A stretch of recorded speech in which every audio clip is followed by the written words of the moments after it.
न संग तब बोला था न अब बोला है। जो हो रहा था मोदी सरकार के जरिए वो उसकी सहमति से हो रहा था, क्योंकि चाहे मोदी हो, चाहे राजनाथ सिंह हो, या जितने भी इनके मंत्री हैं या इनके संगठन मंत्री हैं, सब आरएसएस के प्रचारक रहे हैं, आरएसएस से आए हैं। ये आरएसएस को मोदी जी की हार के असर से बचाने का एक प्रयास है। राम मंदिर का जो पूरा ये ड्रामा रचा गया पॉलिटिकल इलेक्टोरल बेनिफिट के लिए, वो ड्रामा फेल साबित। भारतीय जनता पार्टी जैसी पार्टियां तो दोबारा बना ली जाएंगी, तो आरएसएस जिंदा रहेगी, आरएसएस बची रहेगी ताकत के साथ, तो वो एक और नए भारतीय जनता पार्टी का जन्म, भारतीय जनता पार्टी का विकास कर सकती है। मोहन भागवत जी ऐसे ड्राइवर हैं जो एक्सीडेंट होने के बाद भोपू बजा रहे हैं। तो इन अर्थों में पिता नहीं है, जैसे भाजपा वाले कहते हैं कोई पिता कैसे हो सकता, सही बात, लेकिन जो आधुनिक राष्ट्र राज्य के रूप में भारत का राष्ट्र निर्माण किया हुआ, इसलिए वो उसके पिता कहे जाते हैं। तो आरएसएस इसीलिए एक नाथूराम गोडसे आता है आरएसएस की शाखाओं से और वो गांधी जी की हत्या कर देता है। इस सारी ऐसी घटनाएं, हाथरस में दलित लड़की के साथ बलात्कार हुआ, आरएसएस के मोहन भागवत ने कोई बयान दिया क्या?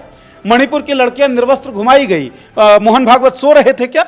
एक तरफ भारतीय जनता पार्टी की सरकार बन गई है तो दूसरी तरफ आरएसएस के सुर बदले बदले नजर आ रहे हैं। मोहन भागवत ने एक बड़ा सवाल खड़ा किया है कि पिछले 1 साल से मणिपुर हिंसा की चपेट में है, उसको लेकर के कुछ सख्त कदम उठाने चाहिए थे। इसके साथ साथ उन्होंने ये भी कहा कि राजा को अहंकारी नहीं होना चाहिए, काम करें, मन में अहंकार ना पाने, और विपक्ष को इस नज़रिए से ना देखा जाए कि वो आपका विरोधी है, बल्कि उसकी रायशुमारी भी होनी चाहिए। कुल मिलाकर लबोलुआब ये था कि भारतीय जनता पार्टी सत्ता में आई है तो अहंकार का त्याग करे, हर किसी की बात को सुने और मुद्दों से ना भागे। लेकिन ऐसा क्या हुआ कि अचानक से मोहन भागवत चुनाव के बाद इस तरह के रूप में दिखाई दे रहे हैं? क्या चुनाव से पहले उनके पास माइक का अभाव था या विचारों का? क्या चुनाव के दौरान वो ये बात नहीं कह सकते थे? चुनाव के बाद क्राइसिस मैनेजमेंट के लिए मोदी तो चुप है, लेकिन संघ क्यों आगे आ गया है? क्या संघ अब मोदी से बड़ा हो गया है या मोदी का कद छोटा हुआ है? यही सारे सवाल आज की न्यूज़ रूम चर्चा में हमारे साथ नीरज जी हैं, पंकज जी हैं। पहला सवाल पंकज जी आपसे ही लेंगे। मोहन भागवत मणिपुर पर बोले हैं और प्रधानमंत्री आज तक नहीं बोल पाए हैं, इसके पीछे की कॉन्स्पिरेसी क्या हो सकती है? क्या क्राइसिस मैनेजमेंट है या सच में आरएसएस को लगता है कि मणिपुर पर भारतीय जनता पार्टी और मोदी फेल रहे हैं? देखिए, पहली बात तो यह है कि जो अगर ड्राइवर हॉर्न यानी भोंपू पहले नहीं बजाता है, अगर एक्सीडेंट उसे लग रहा है कि आगे एक्सीडेंट हो सकता है, तो पहले वो भोंपू बजाता है। लेकिन मोहन भागवत जी ऐसे ड्राइवर हैं जो एक्सीडेंट होने के बाद भोंपू बजा रहे हैं। अब एक बड़ी अजीब बात है, ये सारी बातें जो उन्होंने गिनाई हैं, चाहे वो मणिपुर का सवाल हो, चाहे विपक्ष को दुश्मन ना मानने का सवाल हो, या फिर ये कहना कि अहंकार नहीं होना चाहिए, ये सारी बातें तो पहले से 10 साल से लोग देख रहे हैं। मणिपुर तो 1 साल से जल ही रहा है ना। विपक्ष लगातार सवाल उठा रहा था कि मोदी जी वहाँ क्यों नहीं जा रहे हैं। राहुल गांधी ने वहाँ जाकर अपनी यात्रा शुरू की, पूरी दुनिया में मणिपुर की चर्चा हो रही थी, लेकिन मोहन भागवत या आरएसएस की ओर से कोई शब्द नहीं बोला गया सरकार की को लेकर कि भाई आप गलत कर रहे हैं, आप जाइए वहाँ। या जब जिस तरीके से विपक्ष को देशद्रोही बताने की कोशिश की गई, कांग्रेस के घोषणा पत्र को मुस्लिम लीग का घोषणा पत्र बताने की कोशिश की गई, जब तमाम इस तरह की बातें की गई जिससे लगा जैसे कि ये विपक्ष देश के खिलाफ है, लगातार ये बातें कही गई और बहुत ही एक सांप्रदायिक एक विश्ववमन किया गया प्रधानमंत्री मोदी के नेतृत्व में पूरे चुनाव प्रचार के दौरान, तो आरएसएस मोहन भागवत चुप्पी साधे रहे।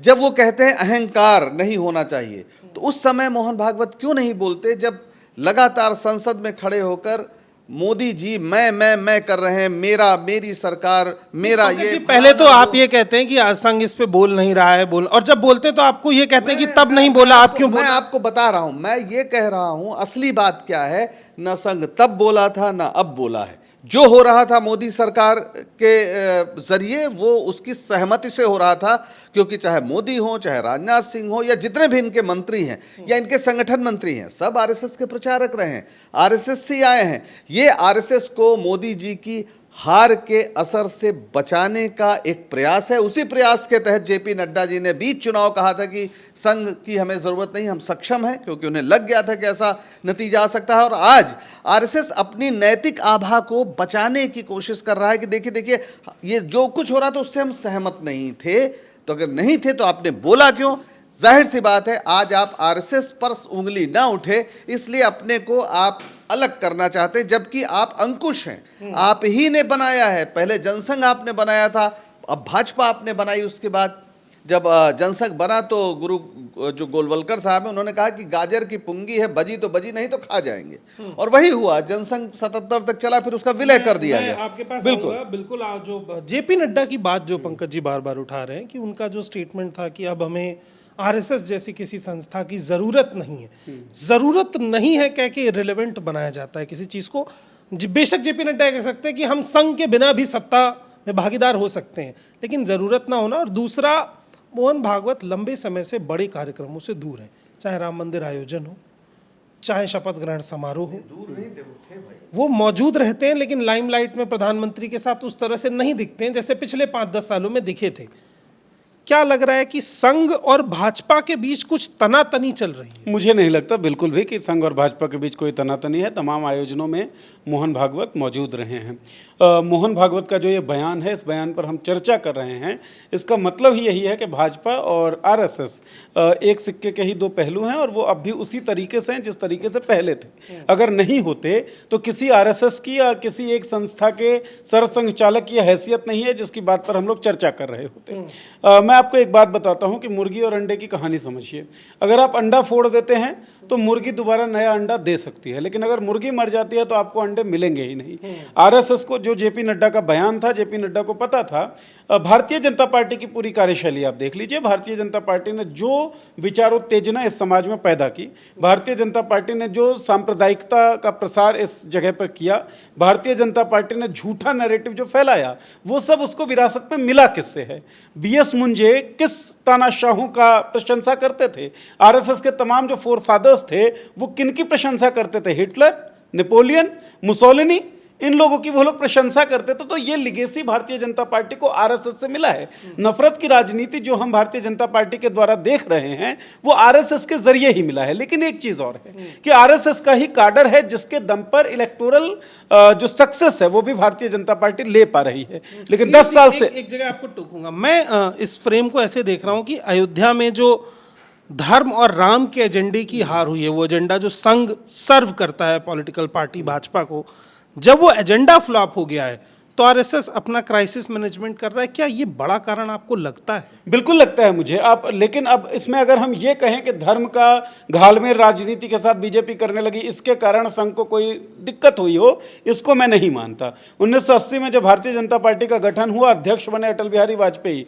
अटल बिहारी वाजपेयी मॉडरेट हिंदुइज्म को लेकर आगे बढ़ रहे थे। चुनावों में जब विफलता मिली तो आरएसएस ने यह दबाव बनाया कि भैया अटल, तुम्हारे इस मॉडरेट हिंदुइज्म से हमारा काम नहीं चलेगा, हमें तो कोई उग्र नेता चाहिए। और लालकृष्ण आडवाणी बनते हैं उसके अध्यक्ष, और लालकृष्ण आडवाणी सांप्रदायिक राजनीति की एक नई लकीर खींच देते हैं और उस सांप्रदायिक राजनीति के सहारे भारतीय जनता पार्टी आगे बढ़ते बढ़ते 2014 देखती है और फिर 2019 देखती है। लेकिन इस देश का भी तो चैतन्य कुछ होगा, इस देश का भी तो चेतना बोध कुछ होगा, देश में कुछ थ्रेशोल्ड भी तो होगा ना समस्याओं का, जिसके बाद लोग जागृत हो जाएंगे। इसी कारण राम मंदिर का जो पूरा ये ड्रामा रचा गया पॉलिटिकल इलेक्टोरल बेनिफिट के लिए, वो ड्रामा फेल साबित हुआ। जब फेल साबित हुआ तो आरएसएस को लगा कि भाई अब तो अपनी राजनीति में जो एक ही चीज हम लोग कर रहे थे वो खत्म हो गया।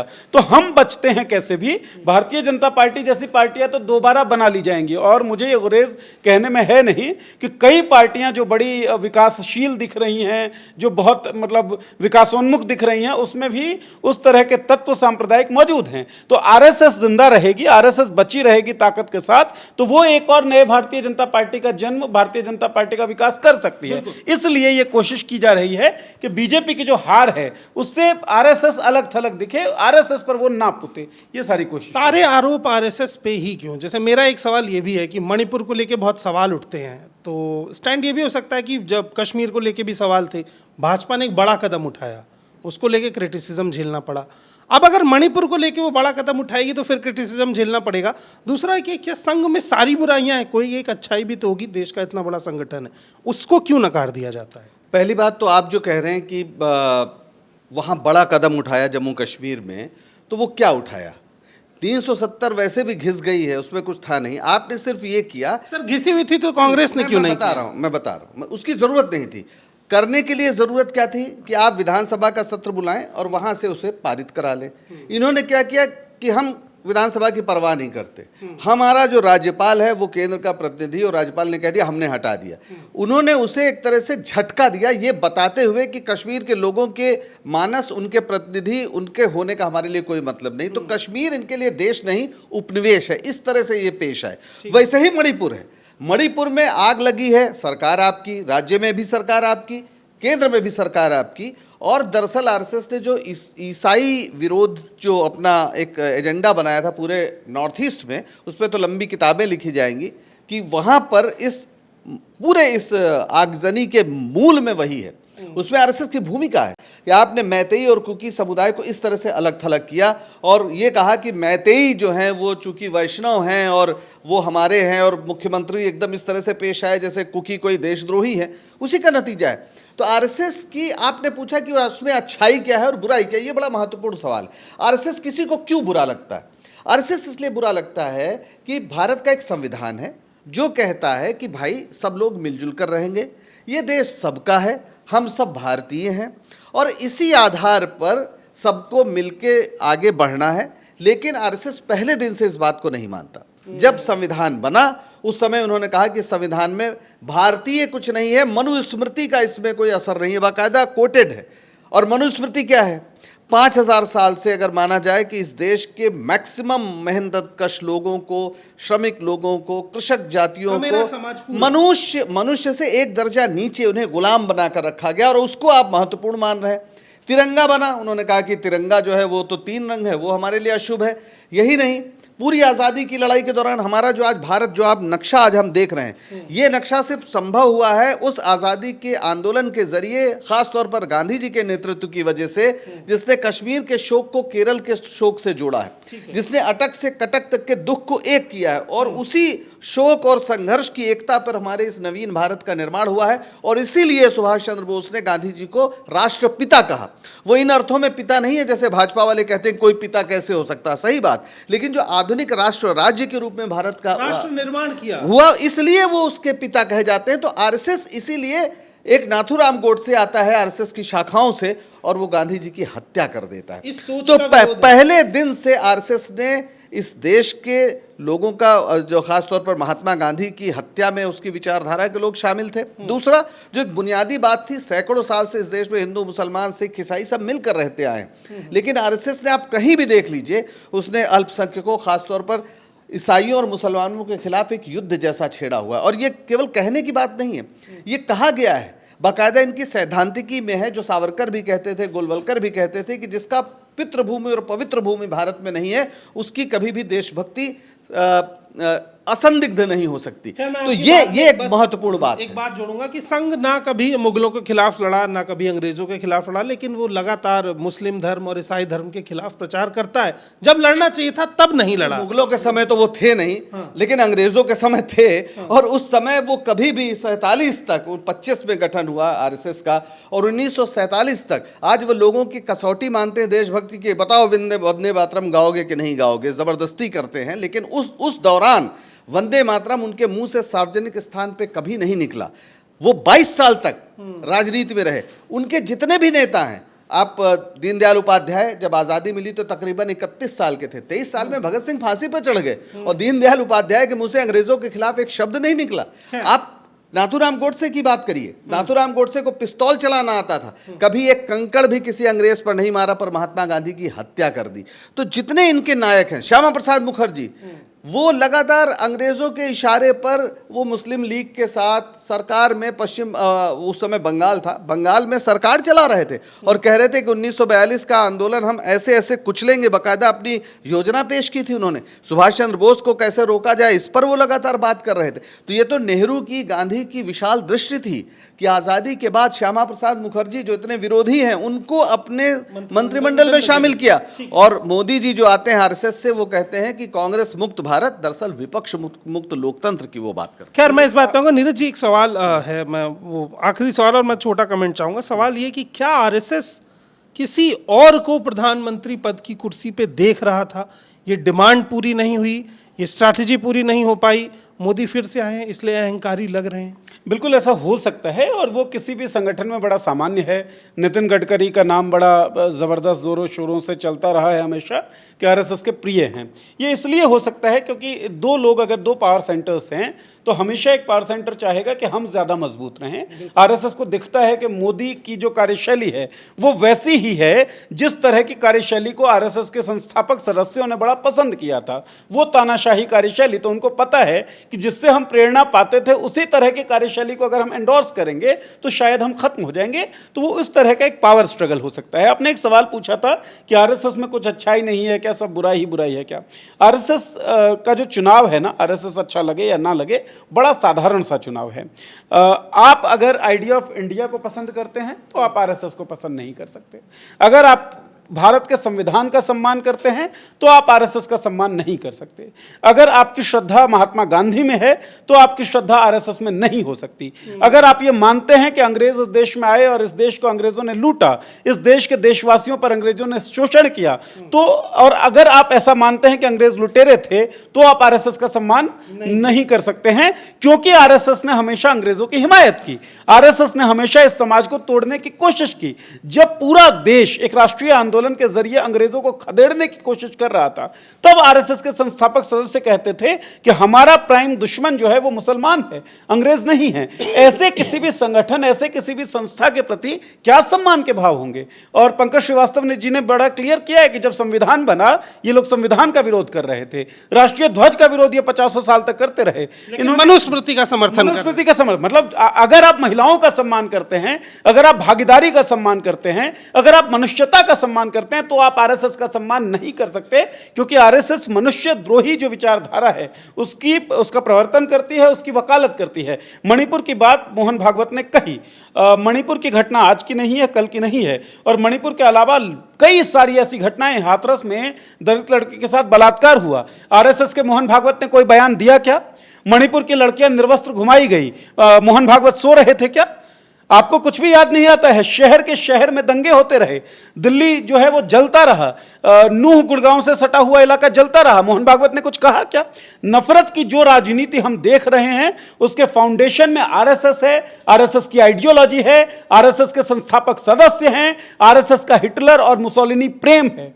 तो केवल भारतीय जनता पार्टी को यह कह के कि भारतीय जनता पार्टी खराब है, आरएसएस तो ठीक है, ये बहुत बड़े झूठ और नैरेटिव का एक गढ़ने की तैयारी कर रहे हैं मोहन भागवत, और ये होगा नहीं इस देश में, क्योंकि इस देश को पता चल चुका है कि नफरत की राजनीति का जो इमारत बना हुआ है उसके फाउंडेशन में दरअसल आरएसएस है, और आरएसएस इस चीज से बच नहीं सकती।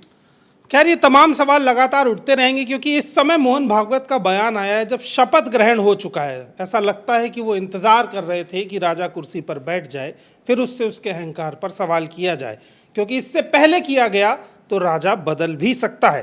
एक चीज़ बस मैं बोलना चाहता हूँ। आपने पूछा आरएसएस में कोई अच्छा काम किया है, तो मैं बहुत कोशिश कर रहा था, मुझे अचानक याद आ गया। देखिए, है हाफ पैंट बहुत फूहड़ लगती थी, उन्होंने फुल पैंट किया है, कम से कम ये एक अच्छा काम। ये तो आप एक तरह से रोस्ट कर रहे हैं, मजाक बना रहे हैं, लेकिन अरे हकीकत है भाई। सवाल पार्कों में बड़ी दिक्कत होती थी, आप जानते हैं इस बात। सवाल ये है कि क्या संघ का जो वे ऑफ पॉलिटिक्स है, जो पर्दे के पीछे से होता है, वो पर्दे के सामने आ गया है? क्या मोदी और आरएसएस में सब कुछ अच्छा नहीं चल रहा है, या अच्छा चल रहा है? एक बार जनता को फिर से डिस्कशन के लिए एक मुद्दा दे दिया गया है, ताकि जातिवार जनगणना जैसे मुद्दे, आरक्षण जैसे मुद्दे पीछे दब जाएं। ये चर्चा आपको कैसी लगी कमेंट बॉक्स में ज़रूर बताइएगा। उसके साथ साथ संघ को लेकर के आपके क्या विचार हैं वो भी ज़रूर बताइएगा, और पॉलिटिक्स को सब्सक्राइब भी कर दीजिएगा, ताकि ऐसी तमाम चर्चाएं और अपडेट्स हम आप तक लेके आते रहें। बहुत बहुत शुक्रिया, बहुत बहुत धन्यवाद।